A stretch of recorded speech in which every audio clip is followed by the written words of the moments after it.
नमस्ते साथी हो र यसरी हामी ट्याक्सी ड्राइभरहरूको अहिले सिचुएसन हालतहरू धेरै खराब भइरहेछ।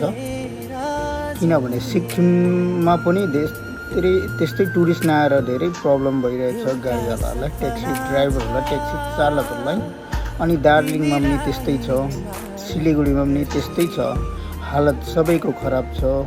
गाडी किनेर 15 दिन भइसक्यो, 20 दिन भइसक्यो, महिना दिन भइसक्यो, गाडी घरमै छ। यो टाइममा 3 महिना भइसक्यो गाडी नचलेको। अनि अहिले हामीले सुन्दैछौँ हाम्रो वेस्ट बेङ्गल सरकारबाट बस निकाल्दैछ भनेर। यसरी दार्जिलिङ, कालिम्पोङ, डुवर्स हरेक ठाउँको लागि सस्तोमा